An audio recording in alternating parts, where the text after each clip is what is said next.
Bueno, continuando con las cuestiones referidas a alquenos, la idea es trabajar algunas cuestiones vinculadas con los métodos de síntesis, o sea, los métodos de preparación de alquenos. Lo primero que quiero aclarar es que los métodos que vamos a plantear son tan solo métodos de uso de laboratorio, no tienen utilidades importantes a escala industrial, ya que la fuente de alquenos suelen ser productos derivados de la industria petroquímica y de ahí se los emplea. ¿Por qué los planteamos? Bueno, porque representan aspectos bastante interesantes y comunes a un montón de reacciones orgánicas. Dos de esos métodos vamos a trabajar y uno tiene que ver con la llamada deshidrohalogenación de derivados halogenados o halogenoalcanos y el otro método tiene que ver con la llamada deshidratación de alcoholes.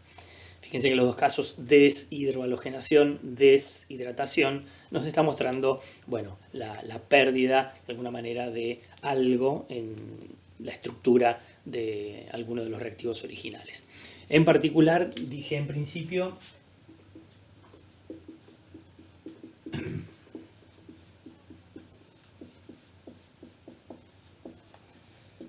deshidrohalogenación de halógenos alcanos. O sea, deshidrohalogenación me está hablando de alguna manera de la eliminación de hidrógeno y halógeno en un halógeno alcano. Ese halógeno habitualmente es cloro o bromo. O sea que en forma muy esquemática podría decir, bueno, tengo un derivado halogenado cualquiera que va a ser el punto de partida para llegar al alqueno. ¿Qué se utiliza en estos casos? Bueno, se utiliza un medio básico, habitualmente hidróxido de potasio en presencia de etanol. En esas condiciones, bueno, los productos secundarios terminan siendo agua y el halogenuro de potasio en cuestión. Un solo detalle, digo, bueno, se utiliza un medio básico. Y uno diría, bueno, a ver, ¿por qué no utilizar hidróxido de sodio? ¿No? Que incluso tiene mayor capacidad básica por unidad de masa. Eso después lo conversamos. Y acá el tema es el siguiente. Uno cuando lleva a cabo una transformación intenta que esa transformación se lleve a cabo en una sola fase. ¿Por qué? Porque esto me garantiza mayor superficie de contacto entre las sustancias reaccionantes y por ende esto facilita la reacción, promueve, la hace más fácil esa transformación. Si nosotros utilizáramos hidróxido de sodio, se nos complicaría esto de hacerlo en una sola fase. ¿Por qué? Bueno, porque el derivado halogenado es algo soluble en agua, pero no demasiado. Sí es más soluble en solventes como el etanol, entonces se lo prefiere utilizar. No el medio acuoso, sino el etanol. Ocurre que si usamos hidróxido de sodio en etanol, la solubilidad del hidróxido de sodio es bastante baja y no alcanzo entonces la concentración de base necesaria. Vamos entonces a otro hidróxido, como el hidróxido de potasio, que es mucho más soluble que el hidróxido de sodio en etanol y de alguna manera me garantiza, por un lado, el medio básico y por otro lado, tener un solvente que garantice que la reacción transcurra en una sola fase.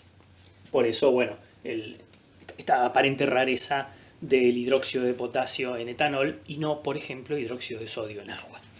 ¿Cómo se interpreta que ocurre esta reacción? Vamos de vuelta a un mecanismo de reacción, que obviamente, fíjense, va a ser un mecanismo muy diferente al que planteamos, por ejemplo, en la halogenación, porque aquí están involucradas, por ejemplo, especies que son polares. Entonces ya vamos a descartar la cuestión de la existencia de radicales libres y por ende de las rupturas homolíticas de enlace. ¿Cómo se interpreta esto? Bueno, en principio tenemos el halógeno alcano, está en medio básico. Este hidrógeno tiene cierto carácter ácido dado a que hay un carácter aceptor de electrones por parte del halógeno. Y entonces lo primero que que tenemos en una primera etapa, lo que tenemos es la formación de agua y nos queda una estructura de carácter aniónico, algo así como un carbanión en general, ¿ah? Y un detalle que siempre tienen que tener en cuenta, fíjense, en esta transformación, si yo miro la carga neta entre los reactivos, es 1 negativo. Esa carga debe conservarse a lo largo de la transformación y debe aparecer, en este caso, en estos productos intermedios. Una carga negativa, una carga negativa. ¿Qué ocurre luego? Bueno, esa estructura aniónica, o a partir de esa estructura aniónica, se elimina el halogenuro y se establece la formación del doble enlace carbono-carbono. Es decir, hay una salida, ¿no?, por parte del halógeno como justamente halogenuro y la formación de ese enlace pi característico de los alquenos.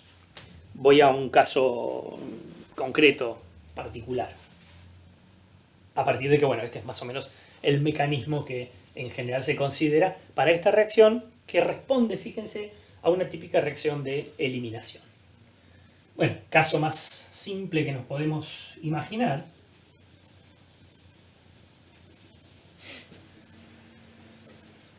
sería la obtención de eteno a partir de un halógeno alcano.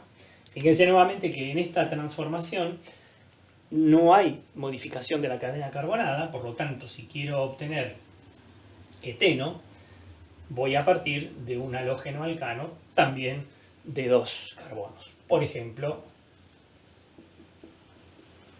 vamos a partir de bromoetano en un medio básico de hidróxido de potasio, un solvente como el etanol, y obviamente, bueno, el producto será, por un lado, el eteno, y los productos secundarios, bueno, el bromuro de potasio y agua. Fíjense que se está creando un doble enlace, ¿sí? Tenemos una típica reacción de eliminación. Recuerden que en su momento hablamos de reacciones o nombres generales de reacciones en química orgánica. Hablábamos de las reacciones de sustitución, por ejemplo la halogenación. Mencionamos las reacciones de adición y de eliminación y de transposición, que algunos autores la consideran como un caso particular de sustitución intramolecular. Vendrá a tiempo esa aclaración. Fíjense que en este caso es una típica reacción de eliminación. Y siempre que ustedes tengan una reacción de eliminación, fíjense que van a tener más moles de producto que de reactivo. 2 moles de reactivo, 3 moles de producto, ¿sí? Bueno, les dejo para ustedes, para considerar, a ver si en esta transformación, ¿no?, además, insisto, de ser una reacción de eliminación, está involucrado algún proceso redox, que ustedes ya saben cómo proceder para identificarlo. Bien, es un caso muy, muy simple. La cuestión se pone un poquito más interesante cuando uno dice, bueno, en el caso del bromoetano, del 1-bromopropano, del 2-bromopropano, siempre vamos a obtener un solo producto, que es, por un lado, el eteno, el propeno y todo lo demás. Ahora, fíjense de pronto una situación como esta. Nosotros tenemos, por ejemplo, bueno, no desarrollo todo. Aquí, de vuelta, hidróxido de potasio en presencia de etanol. No, cualquier cosa. Vamos a ver así. De etanol. Fíjense lo siguiente, acá va a haber una reacción de eliminación. siempre en estas reacciones de deshidrohalogenación, lo que tenemos es que se elimina, por un lado, el halógeno, ¿sí? Y se elimina también un átomo de hidrógeno, obviamente, de los carbonos adyacentes. Fíjense que acá tengo hidrógenos de este carbono adyacente y acá también. Entonces, ustedes podrán ver que si se elimina bromo con este hidrógeno, el doble enlace se establecerá entre carbono 1 y 2. Si se elimina este hidrógeno junto al bromo, el doble enlace ya no va a estar localizado en ese mismo lugar. Por lo tanto, en este caso particular, siempre como productos secundarios, ¿no? Los que ya sabemos, el bromuro y agua, vamos a tener por un lado la posibilidad de formación de este alqueno, pero también la formación de este otro.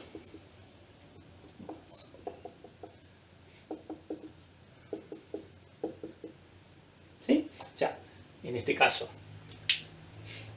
el 2-metil-1-buteno, en este caso, el 2-metil-2-buteno. Es interesante ver o analizar cuál de estos productos se obtiene mayoritariamente. Por ahora, ¿sí? Vamos a decir que hay una tendencia siempre a formarse en mayor cantidad aquel alqueno más ramificado. ¿Qué quiere decir esto? Aquel alqueno que en los carbonos portadores de enlace doble tienen asociado o tienen unido menor cantidad de átomos de hidrógeno. Entonces, fíjense en lo siguiente. En el primer caso, tenemos en los carbonos afectados al doble enlace carbono-carbono, la unión con un grupo metilo, con un grupo etilo y 2 átomos de hidrógeno. En el segundo, aparece un átomo de hidrógeno, unido a ese par de carbonos, y 2 grupos metilo. Entonces, por ahora, podría decir que efectivamente este va a ser el producto principal. Esto fue observado y fue planteado y se conoce, ¿no?, aún hoy como una regla empírica elaborada por un químico ruso llamado Zaitsev hacia 1875. En verdad, hay otro químico ruso que se llamó Popov, Alexander Popov, que ya en 1872, o sea, unos años antes que Zaitsev, había notado esta particularidad, o sea, que en caso de que se pudieran formar más de un alqueno, se obtenía el más sustituido. Pero bueno, Popov no lo publicó, Zaitsev sí lo publicó unos años después y le quedó el mérito a don Alexander Zaitsev, se llamaba igual que Popov. ¿Bien? Y de ahí que, bueno, esto se conoce como regla de Zaitsev y no como regla de Popov. Por ahora esto lo estoy planteando solamente a título informativo, porque en realidad nosotros luego vamos a profundizar y poder entender cuál es la razón que siempre que sucede algo como esto, bueno, se va a formar aquel alqueno, entre comillas, que llamo más sustituido, mejor o en mayor proporción que el otro. ¿Sí? Esa regla de Zaitsev también dice, bueno, se forma predominantemente aquel alqueno, ¿no?, que más grupos alquilos tienen asociados a los dobles enlaces.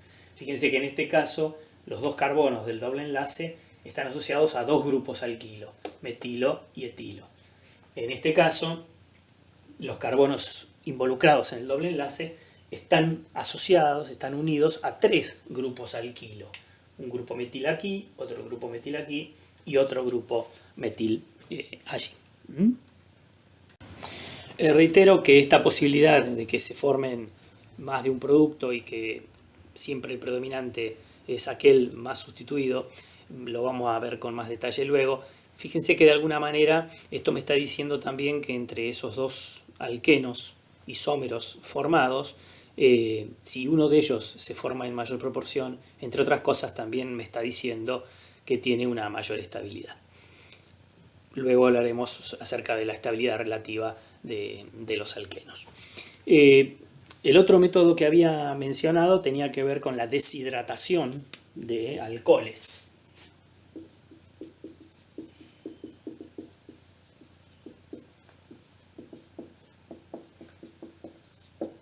Entonces ustedes pueden imaginarse que lo que estamos diciendo aquí es, bueno, si parto de un alcohol cualquiera y estoy pensando en una deshidratación, estoy pensando en la formación de agua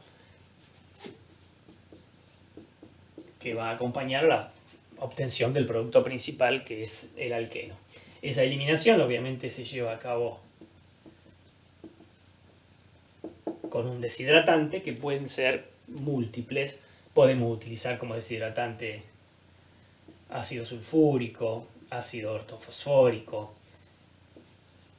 óxido de alumina, de aluminio, perdón, alúmina, que funciona, bueno, como un llamado ácido de Lewis. Vamos a ver luego en el mecanismo cómo funciona todo esto. En un momento de cursada normal, bueno, aquí tendríamos el primer trabajo práctico de laboratorio, donde justamente ustedes podrían sintetizar un alqueno. Por ejemplo, solemos hacerlo a partir de ciclohexanol. Podríamos sintetizar experimentalmente en el laboratorio un alqueno como el ciclohexeno a partir de ciclohexanol. Para lo cual, bueno, tendríamos que esperar mejores momentos u otros momentos. Borro un poquito esta cuestión de los deshidratantes. ¿Cómo se interpreta que se lleva a cabo esta transformación? Bueno, nuevamente, fíjense, vamos a pensar en un mecanismo que involucra iones, porque estamos partiendo de estructuras que están fuertemente polarizadas. Lo que hay que tener en cuenta es que si utilizamos como deshidratante, voy a borrarlo de arriba para que quede más lugar. Si utilizamos como deshidratante, ¿no? Recuerden que la ecuación general implica la eliminación de agua. Como deshidratante es frecuente que utilicemos, o lo más común es utilizar ácido sulfúrico o ácido ortofosfórico. Entonces, en esas condiciones, por ejemplo, si estamos pensando en el ácido sulfúrico, en la primera ionización se comporta como un ácido extremadamente fuerte y ahí tenemos una fuente de ion hidrógeno. ¿Qué tenemos entonces? Tenemos el alcohol. Y acá es importante considerar que en la estructura del grupo alcohol tenemos pares electrónicos libres. ¿Y qué tengo? Bueno, tengo una alta concentración de ion hidrógeno. La interpretación, o lo que ocurre aquí, hay suficiente evidencia, es que, fíjense, tengo una especie deficitaria de electrones y una parte de la estructura de la molécula del alcohol que posee pares electrónicos libres, o sea que bien puede acomodar algo deficitario de electrones. Con lo cual estaríamos llegando a una estructura intermedia de este tipo. O sea, nuevamente, fíjense la conservación de la carga. Y justamente si miramos acá, tenemos en proceso de formación una molécula de agua. ¿Cómo sigue entonces esto? Bueno, esa estructura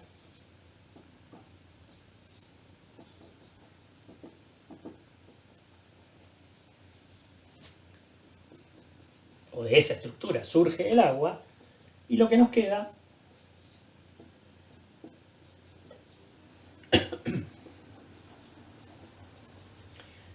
es algo así. O sea, fíjense que seguimos conservando la carga, se forma un carbocatión. Bueno, ¿cómo? El carbocatión obviamente no es una especie estable, es un ion. Entonces, ¿cómo puede evolucionar ese carbocatión? Bueno, podemos recorrer este camino en sentido inverso, o sea, que el carbocatión se asocia al agua, forma este producto intermedio, y ese producto intermedio vuelve al alcohol. Esto es, de alguna manera, captando, insisto, algo que permita sacarse de encima esa carga positiva. La otra, ¿cuál es? Bueno, eliminar la carga positiva. Si eso sucediera, y acá tengo un problema de espacio, lo voy a escribir por aquí arriba.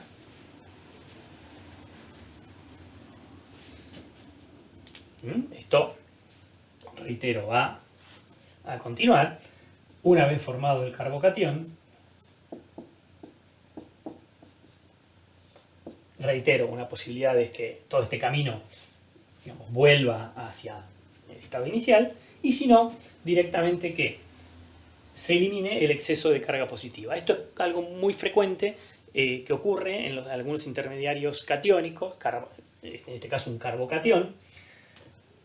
¿Y cómo sería eso? Y bueno, se elimina bajo la forma de un catión hidrógeno y ahí entonces aparece el alqueno en cuestión. Fíjense entonces, hidrógeno junto con la carga positiva salen como catión y el par electrónico residual forma o establece el doble enlace carbono-carbono. Este es un mecanismo muy bien estudiado, del cual se saben un montón de cosas, y fíjense este detalle importante, ¿no? Aparece un carbocatión. Eso luego vamos a ver que es una cosa que es muy frecuente y aparece en un montón de transformaciones e implican un montón de consideraciones respecto de las estabilidades también relativas de estos carbocationes. Vamos a un caso, un ejemplo concreto.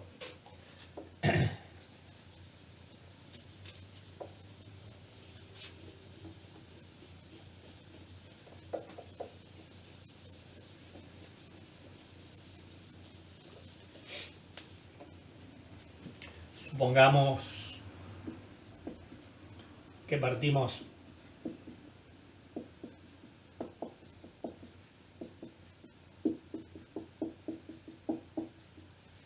del 2-propanol, por ejemplo con ácido sulfúrico. Sabemos que lo que va a haber aquí es una justamente deshidratación, una eliminación simultánea del grupo alcohol y un átomo de hidrógeno de carbono adyacente. Fíjense que se puede eliminar cualquier hidrógeno de este grupo metilo, ¿no?, adyacente, o de este otro, y en realidad siempre nos va a conducir al mismo producto, que no es otra cosa más que el propeno, con, por supuesto, la formación de agua. ¿Sí? Escribo la doble flecha porque se trata siempre de equilibrios. Por supuesto, acá vuelve a aparecer la misma cuestión que habíamos planteado en lo anterior. ¿Qué pasa si se pueden obtener, o si se forman, más de un producto en la transformación? Utilizando algo similar al que usábamos antes, por ejemplo, voy a decir, bueno, supongamos entonces que el alcohol en cuestión termina siendo este, o comienza siendo este. Entonces dice, bueno, a ver, ¿qué producto se puede obtener? Bueno, uno diría, bueno, se forma el producto único que resulta de la eliminación del grupo alcohol con el hidrógeno del carbono adyacente. Entonces, en este caso, uno pensaría que el único producto en cuestión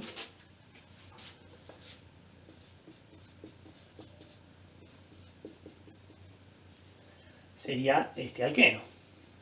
Bueno, vamos a ponerlo directamente así. Sin embargo, en esta transformación se forma también otro alqueno.